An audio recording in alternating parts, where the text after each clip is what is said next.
Being a Sufi center, I really would like, if you could indulge me, if I could share just a quick Rumi quote. Rumi is said to have, or is quoted as having said, that the purpose is not to seek love, but to seek and to confront the barriers that prevent love, and to seek these barriers inside of you.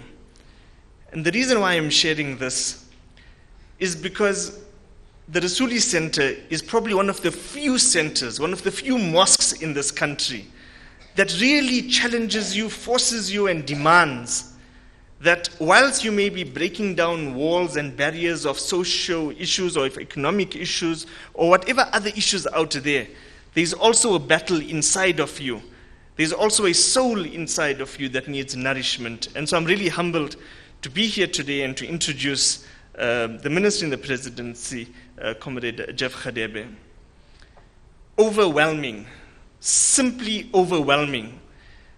That is the only word I can use to describe the biography of our guest today. Mr. Jeff Radebe is the longest serving member of cabinet, the longest serving minister since 1994, having served in the presidency of Comrade Nelson Mandela, of President Thabo Mbeki, of President Kgalema Motlanthe, and of President Jacob Zuma. He has served as Minister of Transport, as Minister of Public Works, as Minister of Public Enterprises, as Minister of Justice and Constitutional Development, and of course, he is currently serving as Minister in the Presidency responsible for evaluation, performance, monitoring, and administration. Comrade Jeff Radebe is also a member of one of the highest decision-making bodies of the governing party. He's a National Executive Committee member of the ANC, a member of the National Working Committee, a member of the Central Committee of the South African Communist Party, the chairperson of the Planning Commission, but also the chairperson within the ANC of the Policy Unit, the chairperson of the Disciplinary Committee, the chairperson of Political Commission. Comrade Jeff, I'm sorry for missing out one or two in your long biography. Comrade Jeff, in addition to his ministerial and political positions, Comrade Jeff Radebe did serve time on Robben Island. He grew up in Keita Manor in KZN. He was forcibly moved to the township of Kwamashu. Comrade Jeff has a B. Juris degree from the University of Zululand, an LLM, a Master's in Law, from the University of Leipzig in Germany, and he has also studied in Moscow, Russia. But two of the most fascinating things that I'd like to leave you behind from his biography is that, firstly, there's a variety of the protea flower that has been named in honor of Comrade Jeff. It has been named Radebe Sunrise. That's the first. The second is that for any of you wanting to cause chaos here, Comrade Jeff is also an honorary colonel at the South African Air Force in the Mobile Deployment Unit based here in Pretoria. We welcome Comrade Jeff to the mosque. Good afternoon. Firstly, allow me to express my sincerest gratitude to Brother Adil Nchapeleng here, Sheikh Fadlal, and the leadership of the Rasul Center for inviting me and also allowing me to join you today on this auspicious occasion of Jumu'ah. It is also very humbling to be invited to this extremely important gathering. Always heartening to see the Muslim community thriving in our South African rainbow nation. Indeed, the strength that we have as a nation is built on our diversity as South Africans and the incredible ability we have to respect and also to enhance each other's cultures. The history of our land was underpinned by racial discrimination, which inevitably saw discrimination across cultures, across religion. In crafting our democratic constitution, we sought to build a state that will in turn enable a model South African society, a society that is alive to the various aspirations of the people of this great rainbow nation. The world, as we all know, has seen many injustices, atrocities, gross human violations, world wars. We fought merely on the basis of discrimination of one people against another. Apartheid here in South Africa, its discrimination partly mirrored the discrimination that was ongoing around the world. In fact, the National Party racists ascended power in 1948. They were inspired, ironically, by the same Hitler against whom they had fought as part of the Allied forces during the Second World War. So as we gather here today, we must be very conscious that we cannot be truly free while others elsewhere in the world are yet not free. Our icon, the first president of the democratic South Africa, Mandela, was very conscious of this universal significance of the 1994 democratic breakthrough when he declared on that occasion of his inauguration, and I quote, "We dedicate this day to all the heroes and heroines in this country and the rest of the world who sacrificed in many ways and surrendered their lives so that we could be free. Their dreams have become reality. Freedom is their reward. Never, never, and never again shall it be that this beautiful land will again experience the oppression of one by another and suffer the indignity of being the skunk of the world. Let freedom reign. The sun shall never set on so glorious a human achievement. God bless Africa." Indeed, the Muslim community has played a pivotal role, and in doing so has helped all of us shape our post-1994 democratic dispensation. The high levels of tolerance we have today was leveraged in the trenches of political struggle when we together fought against racial discrimination. Of course, from time to time, racial and other forms of intolerance will rear their ugly head. Hence, we must continuously continue on that journey of nation building to ensure a socially cohesive society that is true to the noble ideals that are enshrined and entrenched in our democratic constitution. When I see so many Muslims here today, I see a rainbow nation. The strength that we have in our diversity and the respect for each other's cultures and our constitutional promise of equality, our constitutional promise of dignity for all our people must always reign supreme. Our South Africa's constitution, as I've said, provides the space for all religions to flourish, and most definitely Muslims have a very important role to play in public life.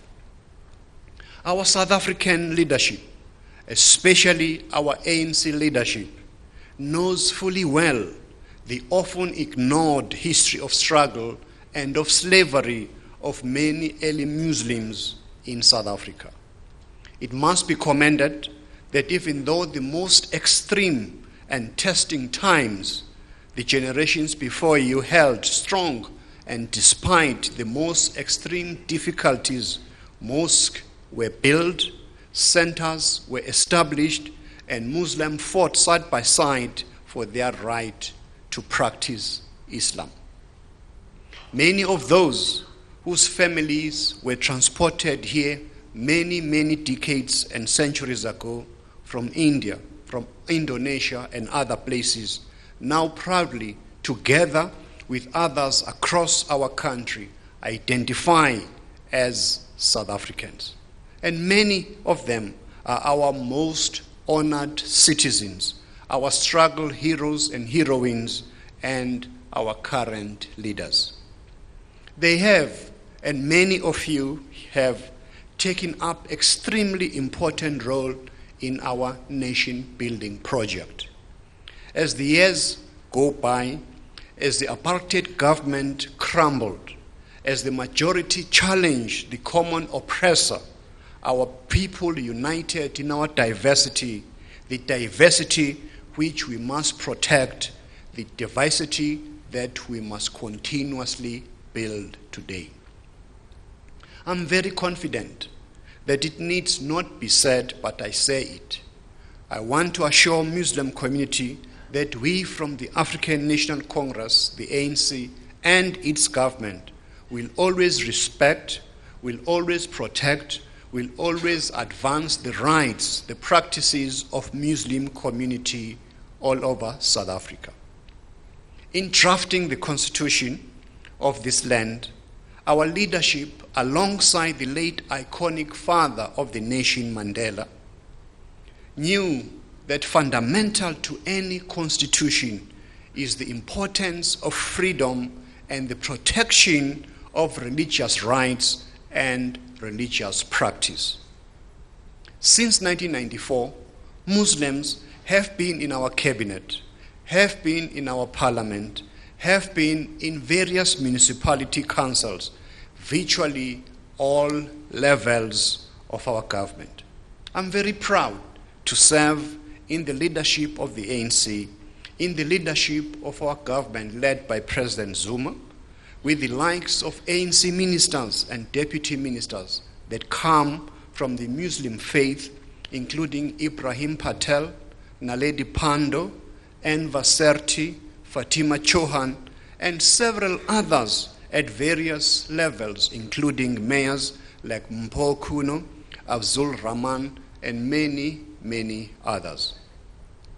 As the ANC and its government, we do appreciate the value of prayer of Muslims, and we assure you that appropriate land must be allocated to the building of mosques and incorporating Muslim prayer rooms in many public spaces, including our airports. We have also made sure, through the Department of Basic Education, to facilitate the teaching at Muslim schools. In addition, a recent example is the approximately 130 imams around our country who have been certified as marriage officers by the Department of Home Affairs through a program that is aimed at popularizing certification among imams who conduct nikahs or Islamic marriages. We also note the contribution as well as the participation of the Muslim community in our struggle against apartheid. Whether it was through our leadership, such as those icons, Dr. Yusuf Dadoo, Ahmed Katrada, and Imam Harun, or through the involvement of activists and community members in organizations such as the Islamic Medical Association, Muslim Youth Movement, or the Call of Islam, and other such groups which continue to play a pivotal role in our democratic processes. Our ANC leadership has continued and will continue to work very closely with the Muslim community and its representatives. My presence here today is both a show of my respect and my own appreciation and that of the African National Congress. The ANC is very clear in our appreciation.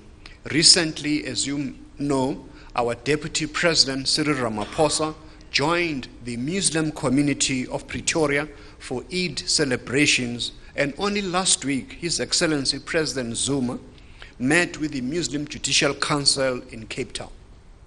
The ANC recognizes, the ANC is very proud of the contributions made by our first Chief Justice of the Republic of South Africa, Chief Justice Ismail Mohammed. We are appreciative of the role of our first Minister of Justice, my predecessor, the late Dullah Omar, as well as many, many others.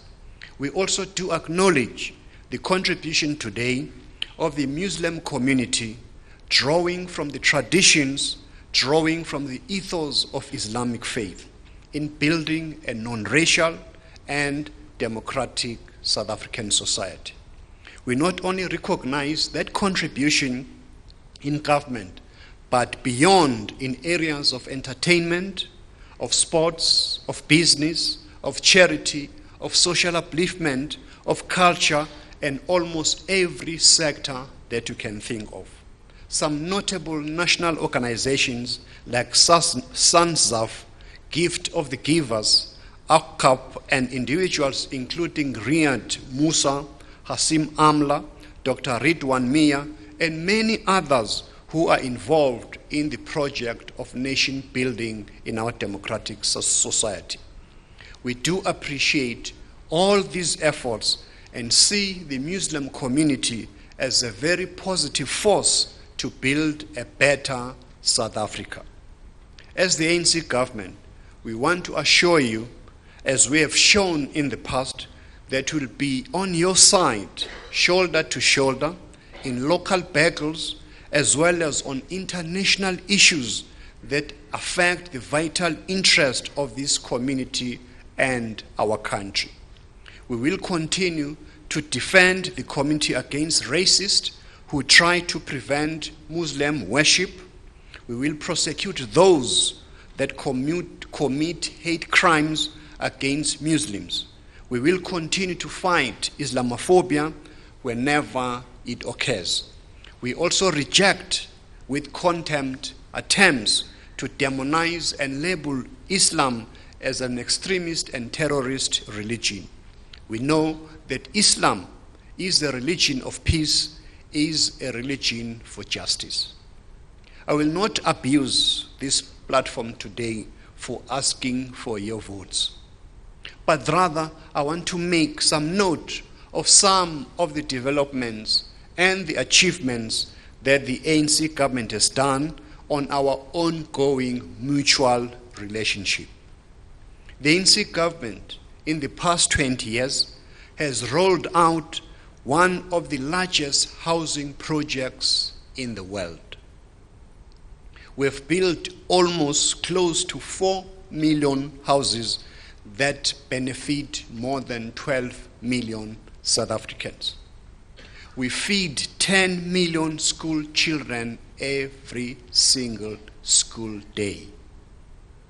The percentage of households that are today connected to electricity supply increased from 69% in 2001 to 86% in 2014. This amounted to over 5.8 million households in 2014, and figures show that over 2 million households in our country have benefited from the indigent support system for electricity in 2014. The ANC, being a people's organization and movement, unashamedly has a bias towards the poor, but the upliftment of the poor is also, as many of you will agree, is an upliftment for us all. Creating a better, creating a stronger, more peaceful and prosperous South Africa continue to be our goal. The Muslim community, perhaps more than any other relative to its size, is well aware and active in the work of the upliftment and also very active in civil involvement. We urge all of you to go out next week, Wednesday, on the 3rd of August, and participate in our democracy by voting. By voting, you can be able to ensure that we continue to build an even more prosperous and more thriving society of our dreams, a non-racial, democratic, and non-sexist society. Jumu'ah Mubarak. تبسم تبسم وخل الهموم وخل الغموم وخل الضجر